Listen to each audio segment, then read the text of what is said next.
Hello, today I would like to open up a little bit and talk about something that I've never talked about in this channel, but I feel it's an important topic that just talking about it might help a few people. So I'm going to do it. You might have noticed that I was missing from my channel for a couple of weeks.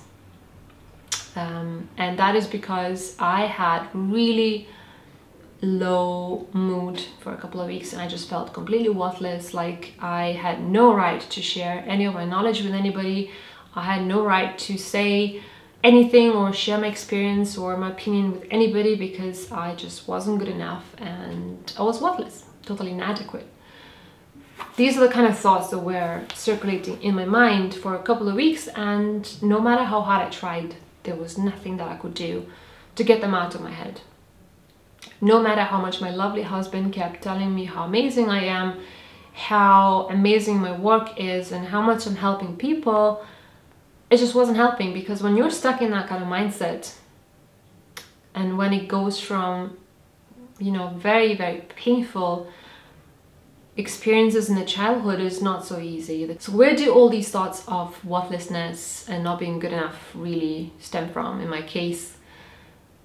And it comes from the childhood, from my dad not defending me or my sister or my mom. And that really made me feel like I wasn't good enough. So starting from the beginning, my dad had another wife before my mom, and his mom made them divorce, basically made their life such a hell that they divorced. And then a few years later, my dad married my mom, and his mom tried to do the same again. She tried to get rid of my mom because she wanted my dad all for herself, to be like her slave or her servant, however you want to call it. Which is horrible. It's not something that I could really understand. Why would any mom want to do that? But unfortunately, that's how it was. And we lived in the same house. So it was a 2-floor house. We were on the ground floor, and my dad's family, so his mom and his sister and her children, were on the first floor. So we were in a very, very close proximity to each other and had lots of contact. Now the thing is, they were seriously evil people, and they made our life a hell. My grandma and my aunts, actually 2 aunts, they bullied us and terrorized us for years. For years. Like, if we're trying to go to anywhere in the garden and maybe eat some berries that were supposed to be ours, but my grandma didn't want to, believe that it was ours, she would just send me away as if I was a dog. She would just say that it's not mine, get away from here. Basically she was obviously showing to me that I wasn't good enough to get those berries. It might be a silly example, it's just berries, but when your grandma, who's supposed to be one of your closest people, continuously sends you away from everywhere, shouting at you, terrorizing you, bullying you, when you're 3, when you're 5, when you're 8, 10 years old, whether you want it or not, you get this program in your brain that you're just not good enough. You're not adequate, you're not worthy of love, you're not worthy of acceptance. And that was really hard. And that is the kind of broken record that I keep having in my mind. And also, my grandma's actions or my aunt's actions wouldn't really matter to me at all if my dad was on my side, but he wasn't. He was on their side. He didn't protect me or my sister or my mom at all. I saw physical violence from them, also from my dad, and my sister and I were afraid to get too far away from home because we were afraid that they would hurt my mom, that maybe she could get killed. We were never truly safe. There were lots of nights when we were afraid to sleep at night because of them, because they were threatening to drop a bomb into our house. They were threatening to pour acid on our faces and crazy things like that. We're being called the baby snakes of the mother snake. We're called snakes. That's not a nice thing to say to human kids, and bear in mind, we're really, really small, like 5, 7 years old. We're not even really truly understanding what was going on. All we knew was that we were not good enough, and that for some reason there was something wrong with us, and that we were hated. And my dad was always just lasting there in a stupid way when these things were happening. Even when we were being pushed around and we were abused physically and verbally, he was never there to support us. He was just standing in the corner laughing.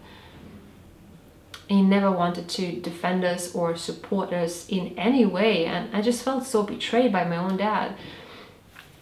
And despite that, all my life, all I wanted was just to get my dad's love and pride. I just wanted to be my dad's pride. I wanted to get his recognition and acceptance. That's literally all I did all my life, and it took me years until the age of 30 to understand that it was just wrong, because I would never ever ever get my dad's acceptance, because I was just never good enough, because only his sister's children were perfect and my sister and I were just, you know, inferior creatures. When I finally understood that, it really set me free, and it's another story for another video, but I did everything to disappoint my dad as much as I could, and only that finally gave me freedom, because I just didn't care anymore. What I'm trying to say is that there's a lot of trauma in my childhood, and a lot of trauma that caused this belief deep down in my subconscious that I'm just not good enough and I'm not worthy of love. And I've been working really hard on it all of my life, but it's just not easy. From time to time, especially when I get into arguments with my dad, or when my dad reminds me of that trauma in some ways, I feel like the past comes back like a really dark blanket, and I really struggle to get out of it again. So basically, a couple of weeks ago, I spoke to my dad. It was his birthday, and so I called him just to say happy birthday. And he made it into this discussion about all of these, you know, the past and all of the horrible things in it. And at the beginning, I didn't really want to get into discussion, because that's what my sister, my mom and I try to do. We try not to get into discussions, because they will never end up well, because my dad still doesn't believe that he did anything wrong. He still hasn't apologized. And I was fine for a long time. I wasn't getting hurt or upset. But then at a certain point, he kind of blamed my sister and I for the way we're treated by our grandma and our aunt, as if we, as really small children, were somehow responsible, that we somehow did something wrong to get this kind of response from them. And that hurt me so bad. It was like a knife going through my heart. I finished the call with him, and I just wept and wept and wept like a child. And I really felt like that lonely, scared child from my childhood, who didn't know what to do, who didn't feel safe, who felt like she did something wrong but she didn't know what. And I felt horrible. And the thing is that I'm not somebody who cries in my life. I probably cry once a year, but it's usually because of my dad. It's always because of him. So after that, I had to take a break from making videos, from everything, for a couple of weeks, just because I needed to regain that balance. And it makes me mad that every time I lose my balance, it's usually because of my dad. Every time I think I forgive him and I cultivate feelings of love in my heart to him, even though it's difficult, but I do, he does things again and again to do everything to kill that love and to remind me of the past trauma. And it's such a challenge. So with this video, I really don't know what I want you to get out of it. I guess I just want to share my experience. And if you have gone through something similar, traumas caused by your mom or your dad or your grandma, maybe you can relate. Maybe this can feel you less alone, and maybe we can share each other's stories and share what helped us. And maybe just talking about it can help us feel better. So if you have gone through something similar, please let me know if you found ways to make peace with yourself, with the past, and with that relative or family member who has traumatized you so much. Did you stop talking to them at all, or are you just avoiding certain topics? Did you manage to forgive them? Did you manage to love them unconditionally? If you've gone through something similar in your childhood that still kind of follows you like a shadow, I really feel for you. I know how difficult it is to change that programming, but we all have to keep trying because that's the only way to set ourselves free. It's hard work, but it's worth it. So thank you so much for watching, and I'll see you in my next video, hopefully a more positive one. Bye.